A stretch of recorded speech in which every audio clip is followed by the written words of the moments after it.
তাই চণ্ডীদাস লিখছেন, বধুর লাগিয়া সেজ বিছাইনু গাঁথিনু ফুলের মালা। হরি বধুর লাগিয়া সেজ বিছাইনু গাঁথিনু ফুলের মালা।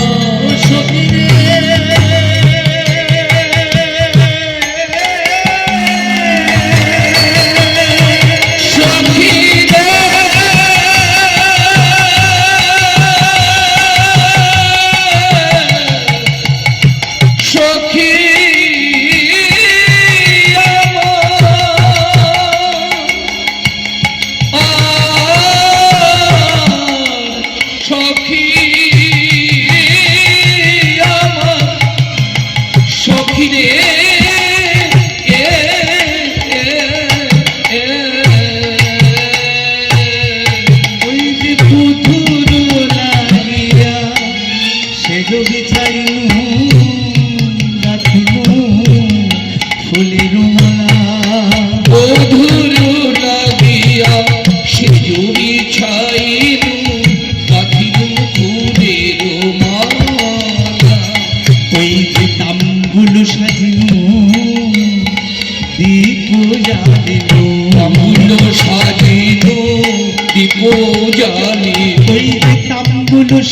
সাজিনু দীপ জ্বালিনু, তাম্বুল সাজিনু দীপ জ্বালিনু, সকলে হইল আলা, সকলে হইল আলা।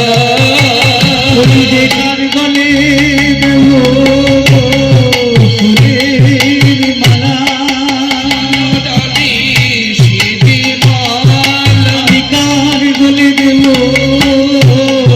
ফুলের মালা, বলি দিব অঙ্গে দেব চন্দনের আলা, কার গলে দেব ফুলের মালা।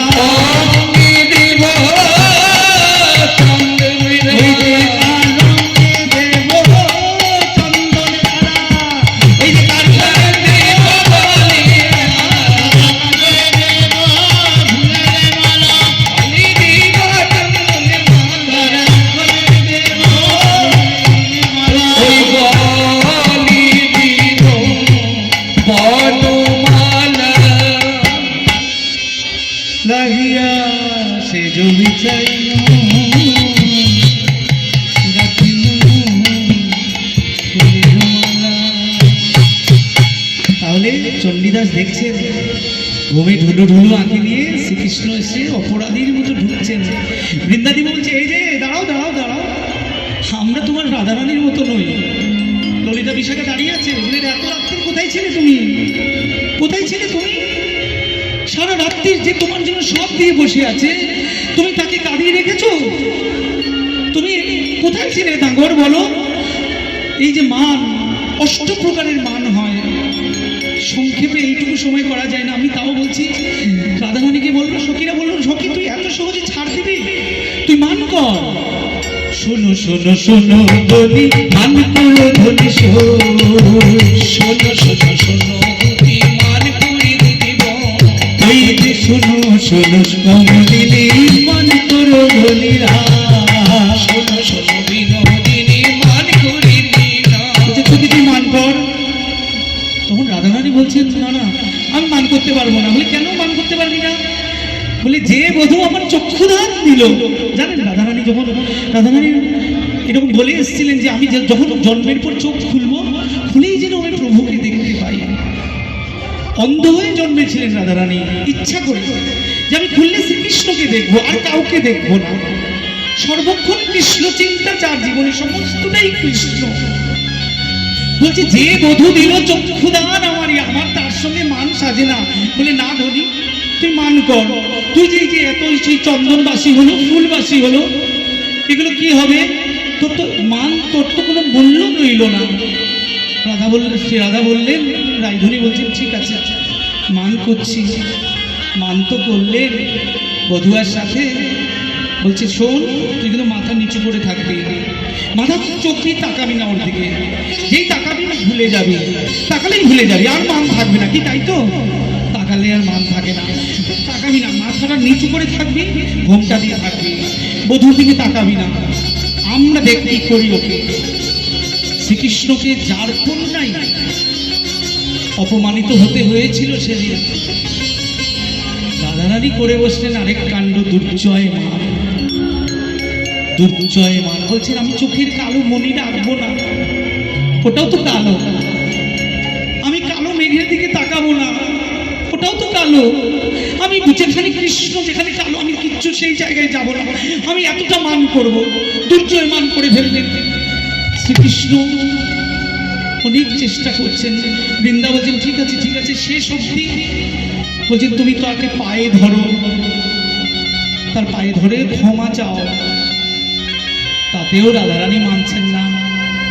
তা শ্রীকৃষ্ণ শেষ পর্যন্ত বলেছিলেন রাধারানী আমি আমার নামের থেকে ভগবানের চেয়ে নাম বড়, ভগবানের চেয়ে তার নাম বড়। বলছেন আমি তোমার পায়ের তলায় কৃষ্ণ নাম লিখে দিচ্ছি, তোমার পায়ের তলায় কৃষ্ণ নাম লিখে দিচ্ছি, এবার তুমি আমাকে ক্ষমা দাও। তবুও রাধারানী কথা বলছেন না। তখন শ্রীকৃষ্ণ ভাবলেন হ্যাঁ কমললিনী, তোমার পায়ের তলায় যদি আমি লিখতে চাই তোমার নরম পায়ে ব্যথা পাবে, আমি একটা কাজ করি, মাটির মধ্যে কৃষ্ণ লিখছি, মাটির মধ্যে, তুমি তার উপর তোমার পদযুগল রাখো, তোমার পদযুগল রাখো। তবুও রাধারানীর মান ভাঙল না, আমি তারপরে আর এগোবো না। এখন আমি আসছি জয়দেব গোস্বামী কি দেখছেন, জয়দেব গোস্বামী এই চেহারা দেখছেন তার বাড়িতে বসে এবং লিখছেন মম শিরে মণ্ডলম স্বর্গখণ্ডলম মম শিরে মণ্ডলম স্বর্গখণ্ডলম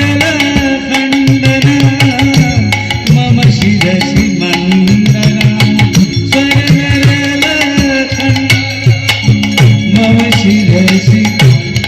তারপরে একটি বাক্য আসছে স্বরগরলখণ্ডনম, স্বর মানে গরল মানে বলছে যে কাম বিষ, আমরা কিসের মধ্যে ডুবে আছি গো? কামনা বাসনা, কামনা বাসনা। প্রথম টাকা চাই, প্রথম পড়াশোনা চাকরি চাই, সব মিটে গেল, বাড়ি হলো গাড়ি হলো, এবার নারী চাই, ভোগ বিলাস চাই, পুত্র চাই, অর্থ চাই, চাই চাই চাই, কামনার সাগরে আমরা ডুবে আছি। বলছেন রাধারানী তোমার চরণ হচ্ছে স্বরাগারলা খণ্ডন করে, কামনা নামক বিষকে খণ্ডন করে, তোমার চরণে যে পড়ে থাকে তার কামনা নামক বিষ থেকে সে দূরে থাকতে পারে। তার প্রমাণ কোথায় ছিল? রাসমণ্ডলীতে হয়েছিল। রাসমণ্ডলীতে যখন মদন এসেছিল পরীক্ষা করতে শ্রীকৃষ্ণকে, চারিদিকে গোপী, মাঝখানে প্রভু, পাঁচটা বাণ ছাড়লো, সেই পাঁচটা বাণ শ্রীকৃষ্ণকে বশ করতে পারলো না, তাই তো তিনি মদন মোহন। কিন্তু কেন পারলো না? শ্রীকৃষ্ণর দৃষ্টি ছিল রাধারানীর পায়ে। সমস্ত কিছু জয়দেব দেখছেন যে স্বরগরলখণ্ডনম, রাধারানীর পা, সেই রাধারানীর চরণ থেকে আমাদের কামনার বীজ থেকে আমরা দূরে থাকতে পারি। কিন্তু শেষ অবধি বলছেন, তাতেও রাধারানী মানছেন না। শ্রীকৃষ্ণ পায়ে ধরে বলছেন যে দেখো তোমার পা থেকে আমার কামনার বীজ থেকে আমি দূরে থাকতে পারি। স্বরগরলখণ্ডনম মম শিরেষি মণ্ডলম, সে আমার শিরের ভূষণ, তোমার পা আমার শিরের ভূষণ। তাতেও রাধারানী থামছেন না, শ্রীকৃষ্ণও থামছেন না। শেষ মুহূর্তে যে বাক্যটা দেখছেন জয়দেব গোস্বামী কি দেখছেন, বলছে না না আমি এটা লিখতে পারবো না, আমি লিখতে পারবো না। পদ্মাবতী বলছেন পদ্মা তুমি আমাকে তেলের কৌটোটা দাও তো, আমি গঙ্গা স্নান করে আসি, এই অজয় নদী আজ আমরা যেখানে বসে আছি, পদ্মা দাও দাও যাই, আমি স্নামি উনি পাগল পাগল করছে বলে তখনকার দিনে একজন ভক্ত, তিনি ভক্তরা চেপে ধরবে যে ভক্তের চরণ মাথায় ধারণ করবেন ভগবান। জয়দেব গোস্বামী চলে গেলেন নদীতে স্নান করতে, ভগবান শ্রীকৃষ্ণ এসে ঢুকেলেন জয়দেবের বেশ ধরে, জয়দেব গোস্বামীর বেশ ধারণ করে ঢুকলেন। পদ্মাবতীর কত ভাগ্য, তিনি তো চিনতে পারলেন না, ভাবছেন এই তো নিয়ে গেলেন চান করতে। বলছে তুমি তাড়াতাড়ি আমাকে খেতে দাও, তাড়াতাড়ি খেতে দাও। বলে তুমি ঠাকুর দেবে না? বলে না না না, ওই লাইনটা আমার মনে পড়েছে, ওই লাইনটা আমাকে পূর্ণ করতে হবে। বলে মানে? বলে তুমি খেতে দাও। তখন পদ্মাবতী ভাবছেন আমার স্বামীর কি বিব্রতি হলো। তিনি আড়ালে নমো ব্রহ্মণ্য দেবায় গো ব্রহ্মণ হিতায় চ জগদ্ধিতায় কৃষ্ণায়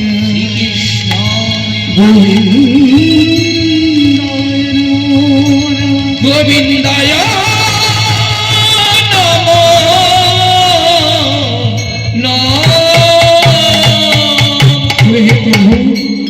প্রভু তুমি ক্ষমা করো, পাপহং পাপকর্মাং পাপাত্মা পাপ সম্ভব। তিনি তোমার স্বামী, তিনি খেতে চাইছেন, আজকে আমি দেখছি, তুমি গ্রহণ করো। প্রভু অন্তরে রাখছেন প্রভুকে। আরে প্রভু তো সামনে বসে আছেন।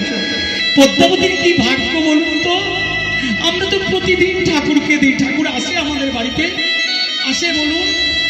এই মানব জন্ম তো আর হবে না, এই মানব জন্ম হবে আর কেন হয়েছিল মানব জন্ম? এই হাত দিয়ে তার সেবা করার জন্য, এই চোখ দিয়ে তাকে দর্শন করার জন্য, এই মন দিয়ে শুধু তাকে চিন্তা করার জন্য। আমরা কিচ্ছু অঙ্গীকার করে এসেছিলাম মাতৃগর্ভে, আমরা কিচ্ছু পালন করিনি। আমরা কামনার বিষয়ে জর্জরিত, তাই একমাত্র রাধারানীর পায়ে পড়ে থাকতে হবে, যে স্বরগরল খণ্ডনম, তার চরণ আমাদের কামনার বিষ থেকে দূরে সরিয়ে রাখে।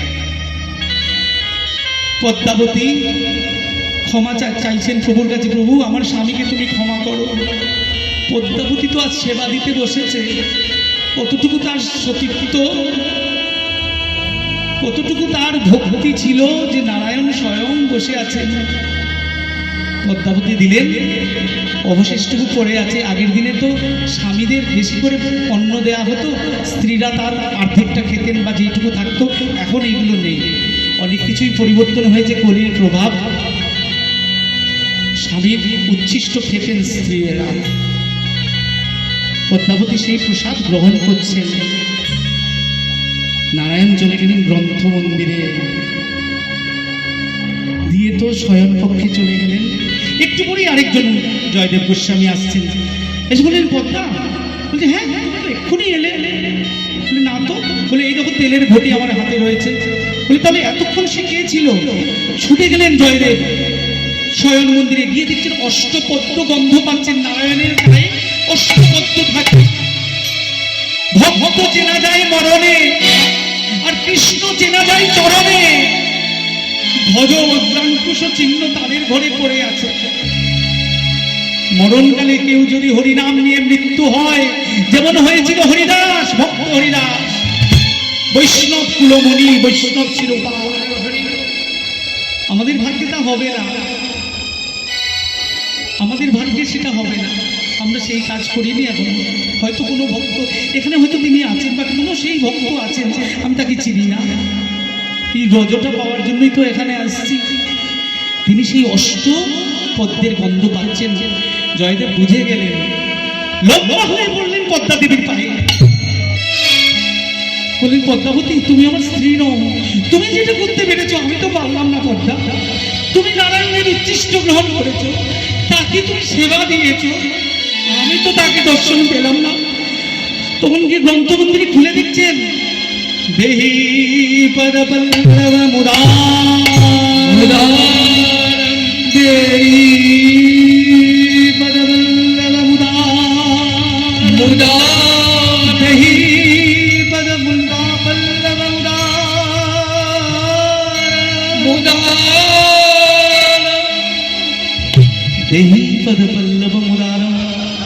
জয়দেব দেখলেন যে বাক্যটা তো পূর্ণ হয়ে গেছে। স্বরগরল খণ্ডনম মানে কামনার বিষ দূর করে। মম শিরসি মণ্ডলম, তোমার চরণ আমার মাথার মুনি, সেই পদযুগল আমার মাথায় তুমি দাও রাই। স্বরগরল খণ্ডনম মম শিরসি মণ্ডলম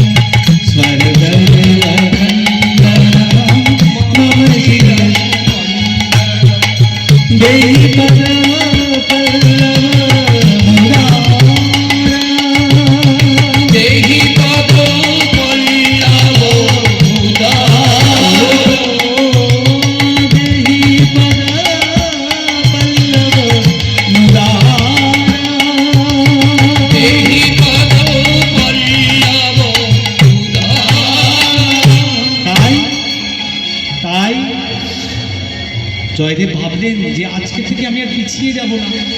আমি ভাবছি না সেটা, আমাকে দিয়ে তিনি লেখাচ্ছেন। আজকে থেকে যা যা লিখবো মানে তিনি আমাকে দিয়ে লেখাচ্ছেন। তারপর থেকে জয়দেবের লক্ষণী শুরু হলো, জয়দেবের প্রচার হলো। জয়দেব পদ্মাবতী এবং পদ্মাবতীকে উনি গুরু মানলেন। জয়দেব পদ্মাবতী আমাদের কাছে দৃষ্টান্ত। একটা কথা বলি, এই যে হরিবাসর